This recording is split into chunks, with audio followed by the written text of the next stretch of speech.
The Girl Without a Rank HFY sci-fi story. Simple English, third person. Rain hit the steel roof of Earth's Outpost 9. The sky above was gray. Soldiers in black armor stood at the gates, scanning every ID, checking every face. Then she came. Young woman walked up the long ramp. No ID. No name badge. No uniform. Just a dark cloak and a scar that cut from her cheek to her collarbone. It was old, faded, but deep. The guards looked at her and froze. "Is she cleared?" one guard whispered. She said nothing. She just looked at him. Her eyes were cold, calm too calm. The guard stepped back and let her pass. Inside, Kai was watching from the upper level. He had sharp eyes, always alert. He had been trained to notice everything. But this woman didn't make sense. "Who is she?" Kai asked. "Don't know," said Sergeant Miller. "She's not on any roster." "She's a civilian?" Kai asked. "No idea." She walked through the base like she belonged. Soldiers moved aside without question. Some stared. Others turned away like they didn't dare meet her eyes. Kai followed from a distance. She didn't speak to anyone. She walked straight toward the command center. Then something strange happened. General Thorne, the man known for destroying the Black Comet fleet, stood from his chair. He didn't shout. He didn't give orders. He saluted her. Kai's jaw dropped. The whole room went silent. "At ease," she said, her voice low but firm. She walked past the general like she outranked him. But she had no stars on her shoulder. No medals. Nothing. Just that long scar. And silence followed her like a shadow. Later that night, Kai broke protocol. He sneaked into the classified archives. He had to know who she was. He searched the personnel database. Nothing. Civilian list? Nothing. Medical records? Zero. It was like she didn't exist. Then he found a locked folder. Black mark code eyes. Only. His heart pounded. He knew it was a risk, but he opened it anyway. One image loaded. Her face. Below it, subject, Wraith 1, status, unknown, role, ghost unit. Kai clicked the next file. The screen showed a mission summary. Sent. Behind enemy lines alone. No support. Target. Disable Vrak's command ship. Mission result. Unknown. Entire squad lost. Enemy fleet delayed by 17 Earth days. Confirmed 407 enemy casualties. Alone? No backup? Kai leaned back, eyes wide. What kind of soldier did that? Then, something else caught his eye. A field marked symbol of honor. Denied. It had been crossed out. Under it, someone had typed, "Scar received, not a wound, a mark of survival." A warning to all who see it. Suddenly, the screen went black. Unauthorized access detected. It read. Kai pulled back quickly, shutting. The system down. But he couldn't stop thinking about that scar. The next day, the woman stood outside the training yard. A group of young soldiers were laughing, showing off their skills. She said nothing, just watched. One of the cocky soldiers walked up. "You lost, miss? This is a military base." She looked at him. Calm, unbothered. "You think you're strong?" she asked. He smiled. "Stronger than you." She nodded. Then, in one blink, she moved. Fast, too fast. The soldier was on the ground. Before he even saw her hand move, the others stepped back. Stunned. She didn't even breathe hard. Then General Thorne's voice came over the loudspeaker. "Cadets, meet Wraith. She doesn't need a uniform to earn your respect. She's bled for Earth more than all of you combined." Kai watched it all. He couldn't believe it. She was real, not a ghost. Not a story. A living weapon. And that scar? That scar made generals salute. But one question still burned in Kai's mind. Who gave her that scar? And why did it feel like the galaxy feared her more than any army? The mark that commands Silence HFY sci-fi story, simple English, third-person outpost 9, had many secrets. But now, the biggest one walked its halls. They called her Wraith. No one knew her real name. Some said she died years ago. Others believed she never existed. But she was here now, real, quiet, and deadly. Lieutenant Kai couldn't sleep. Her file haunted him. Black Mark Code. Ghost Unit. Wounded alone, survived alone. Why did the generals respect her? Why did some soldiers look away? When she passed, he needed answers. A strange visitor 2 days later, a ship from the Andera Union, docked at Outpost 9. An alien ambassador named Kelser exited the vessel. He had a tall crown on his head and 6 long fingers on each hand. His people were allies, but only on paper. Trust was still thin. General Thorne stood at the hangar to greet him.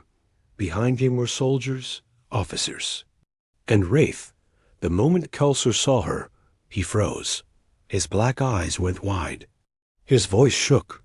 Why? Is she here? Thorne didn't answer. He didn't need to. Kelser took a slow step back. We were told the Phantom was lost in the Vrax Wars. Wraith stepped forward. Just one step. The Andari dropped his walking staff. His guards moved between them, nervous. I do not negotiate with ghosts. Kelser hissed. Then don't, Wraith said. Just listen. Whispers from the past that night. Kai found old veterans sitting near the mess hall, speaking in hushed voices. She's the one who disappeared in Sector 17, one whispered. Cut her own way out of an alien prison. Made the enemy fear her face, said another. Her scar? Not human-made.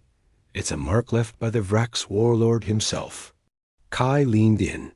Why didn't Earth give her a medal? He asked. The old soldier shook his head. Because she wasn't supposed to survive. She saw something. Something Earth didn't want coming back. The mark later, Kai saw Wraith alone in the training dome. She was sitting cross-legged, eyes closed. Her cloak was off. Her scar was visible in the soft lights. It wasn't just a scar, it was a symbol. Not random, a pattern. Like alien script burned into her flesh. He stepped closer. It means something, doesn't it? Wraith opened her eyes. She didn't smile. Didn't blink. It means they tried to own me, she said. They failed. Kai felt chills. What do they call you? In their language? Wraith stood up slowly. They call me the Mark Bearer, the one who returned death for pain. Silent respect at War Council was held the next morning. Generals, tacticians, even Earth's defense minister joined by holoscreen. The moment Wraith entered the room, everyone stood. Even the defense minister removed his cap. Wraith sat silently in the corner. She didn't speak during the meeting. But her presence shaped every decision. General Thorne pointed to a red zone on the galaxy map. We need someone to go dark. No backup, no trace. No one volunteered. Then Wraith stood up. I'll go. No argument. No second opinions. The room went still. Everyone nodded. Final scene hook. As the lights dimmed and the meeting ended, Kai saw her walking out alone. He followed, staying back. He saw her open a metal box in her private quarters. Inside was an old weapon, dark silver, strange shape. Alien tech. Still stained? She touched it gently. Then whispered something in a tone Kai didn't understand. The ship sensors suddenly picked up a strange signal. An old alien transmission was playing on loop across deep space. The mark lives. Hide your worlds. Burn your flags. She walks. Again, they thought she was a ghost HFY sci-fi story. Simple English, third person. Some soldiers didn't believe the stories. They thought Wraith was just a rumor. A myth made by war veterans to scare rookies. A ghost can't bleed, one soldier joked. But after what happened in the desert training zone, no one laughed again. The test General Thorne wanted to test her. Not because he didn't trust her, but because Earth's enemies had changed. They were stronger, faster, smarter. He needed to know. If she still had it. WRAITH was sent to the outer dunes with a group of new cadets. They were young, full of confidence. Some thought she was just an old soldier with a strange face. She's not even wearing armor. One cadet said, "She doesn't need it." Another whispered. They all entered the simulation zone in area, designed to feel like a real battlefield. Traps, drones, enemy bots, surprise attacks. Wraith didn't speak. She just moved. She didn't hide. She didn't run. She walked straight into the fire, and the fire backed down. The first kill the cadets watched as an enemy drone charged at her. It had razor claws, laser targeting, and sonic sensors. Wraith didn't flinch. She ducked low, spun around, and stabbed the machine's weak point with her bare hands and a hidden blade. The drone crashed. The cadets were stunned. Some froze. One even dropped his weapon. She turned to them and said only one thing. "If you want to live, move like death is behind you." Flashback. The prison of Sector 17. That night, Kai sat alone in the control room, reviewing her past missions. Then he found a locked file. One marked, Sector 17 Incident. He decrypted it. The footage was grainy, but clear enough. It showed Wraith years younger, bleeding, hands tie-dragged by two Vrax soldiers into a dark alien chamber. Inside, the Vrax warlord stood tall with glowing eyes. He spoke in a language Kai couldn't fully translate, but the words were cold. "You will carry our mark, so all humans remember what pain feels like." Then he raised a red-hot brand. Kai winced as it burned into her skin. She didn't scream. She didn't cry. She stared into his eyes and smiled. The next scene was chaos. Alarms, screams, fire. The camera shook as Wraith tore through guards, broke her chains, and vanished into darkness. The message back at Outpost 9. Earth's command received a message from the outer colonies. It wasn't a request. It was a warning. An enemy fleet was forming again, this time with a new leader. One who had faced Wraith before. One who had lost. Everything because of her. His message was simple. If she walks among you, then we come with war. Total war. Final hook. That night, the cadets sat around a fire near the barracks. None of them spoke loudly.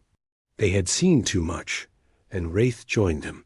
She sat down, quiet, calm. Human. One cadet finally asked, "Did you ever die out there?" Wraith looked at the stars. Her eyes didn't blink. "I did," she said softly. "But I didn't stay dead. I came back for them." The fire crackled. No one asked what she meant, because deep inside, they already knew. Marked by the enemy. HFY sci-fi story. Simple English. Third person. Scar on her neck wasn't just a scar. It was a brand. A mark. A message. But it wasn't hers. It belonged to the enemy. To those who thought they could break her, they failed. A prison not meant to be escaped years ago. During the darkest days of the Vrax War, Wraith had been sent on a suicide mission. She was ordered to go deep into Sector 17 alone. No support. No extraction. She accepted the mission without question. But she was captured. The Vrax didn't kill her. Not right away. They wanted to use her. Turned her into a symbol of Earth's failure.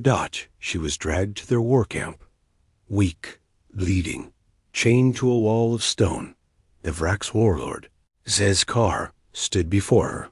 He was tall, armored in black bone, and covered in medals taken from dead enemies.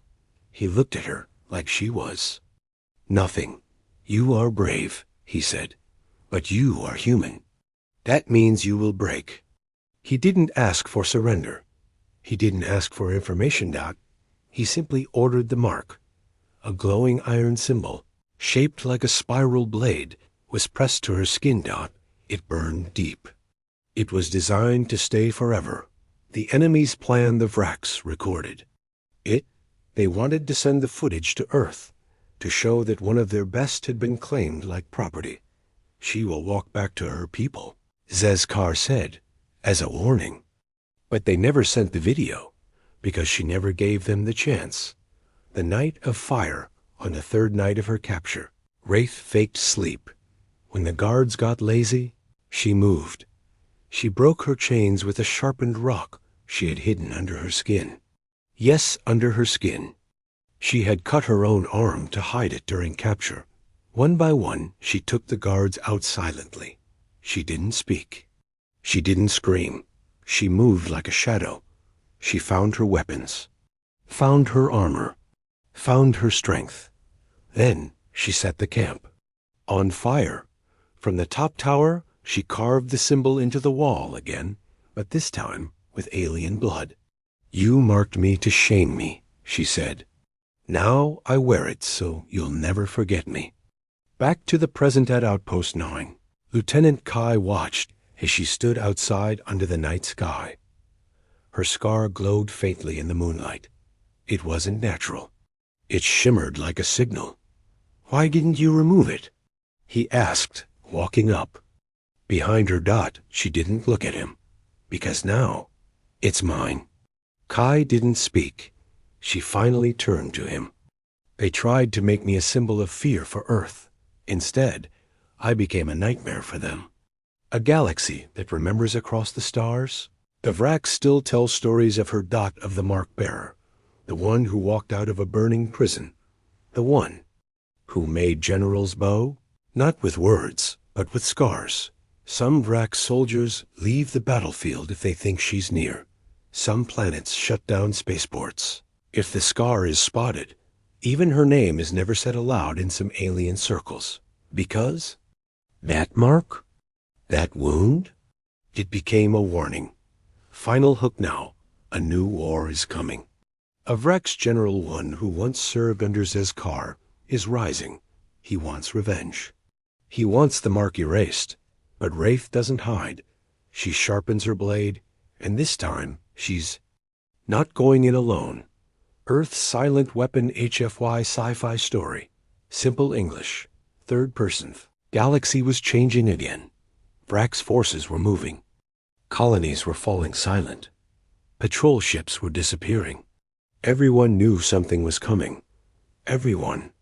Except Earth's rookies. The call to fight at Outpost 9, an emergency council gathered. Generals, fleet commanders, and top agents met. In a cold metal room lit only by war maps. A new enemy leader had risen. General Vorkal, the last survivor of Warlord Zizkar and her circle. He wasn't just planning a battle. He wanted revenge. He wanted Wraith. General Thorn stood at the center of the table. We have two choices, he said. Hide behind shields or send her in. The room went quiet. Everyone looked toward the door. Wraith entered without a word. I'll go, she said, voice calm. But this time, she added, I'm not going alone. The chosen recruits, she handpicked 6 rookies. They were confused. Why us? Asked Private Ellis. You're the ones they won't expect, Wraith replied. No special skills? One asked. She smiled, just a little. You have something. Better, nothing to lose. The next 7 days changed everything. She trained them with no rest, no speeches, no mercy. She made them fight in the dark, run blindfolded, sleep in shifts. Each standing, think fast. Move faster. The lesson one night. She drew a line in the dirt and pointed at the stars. On that side, she said, are creatures who laugh when we beg, who burn homes, who mark skin like paper. She pointed to her own scar. I let them do this once. It will never happen again. Then she handed the youngest recruit her own blade. He held it like it weighed 100 kilos. Wraith looked him in the eyes. The enemy isn't afraid of bullets. They're afraid of the person holding them. The enemy moves first news came in fast. 2 outer colonies were gone. No distress calls. No survivors. Just a single mark left behind her mark. Drawn in fire on the ground. VO Rekel was sending a message. Come, or we'll keep going. Earth's leaders hesitated. They argued. Delayed. WRAITH didn't. She boarded a ship with her. Unauthorized. Kai ran to stop her. This is madness. They'll call you a traitor. She looked at him, calm as always. I'm already something worse, she said. I'm uncontrollable. Then she smiled for real, and that's why they fear me. Final hook, as her ship disappeared into the stars, Earth Command received a final transmission from an outer scout ship. Faint, broken, scar, blue fire. She's back. Then silence. The next message came not from Earth, but from deep Vrax space. A Vrax broadcast. The Marked One returns. Prepare your dead. The day the generals saluted HFY sci-fi story. Simple English, third-person ship landed on a dead. World. Ash in the air. Red sky above. No cities. No life. Only one signal came from the surface of Vrax war beacon, pulsing with heat and hate. Wraith stepped out first. Behind her stood the 6 rookies, now soldiers. They didn't look like heroes. They looked like survivors. And Wraith? She looked like a ghost with a mission. A final showdown inside the ruins stood General Vorkol, tall, armored, his claws still stained from his last battle. So, he growled, you returned. Just like your master Zezkar said you would. Wraith said nothing. He laughed. You wear our mark with pride now? She nodded once. You made it a warning. I made it a legacy. He charged. The ground shook. She didn't flinch. The battle was fast. Blades and fire, flesh and steel. Wraith moved. Like a whisper silent, but deadly. Her rookies fought too. Not perfectly, not like veterans, but with heart. One by one, the enemy fell. In the end, it was Wraith and Vorkol, alone, bleeding, tired. He raised his claw. You are still just one. She whispered, that's all I ever needed to be. And then she ended it. The return, the war was over. Not with parades. Not with fireworks, but with silence. Her team returned to Earth, their faces dirty, their armor cracked, but alive. Wraith walked past the landing deck, past the soldiers, past the flags. She stopped at a black wall, a memorial for the lost. She knelt, took out a small blade, and carved 6 letters into the stone. A name never recorded. Her own. No rank, no badge, no unit code, just her name. Quiet and eternal. The salute behind her. The general stood in silence. General Thorne was the first to move. He stepped forward, chest tight, eyes sharp. And then he raised his hand in salute. Slow. Honest. And without a word. The other generals followed. Admirals, commanders, even the defense minister on screen bowed his head. For a woman who wore no uniform. For the scar that meant survival. For the soldier who didn't follow rules, but led the galaxy anyway. Final lines, voiceover style. She never asked for medals. She never wanted power. But when she stood, even empires stopped to watch. She was Earth's silent weapon, and her legend will never fade. End of story. Thank you for reading this 6-part HFY sci-fi story. She wore no uniform, but that scar made generals salute.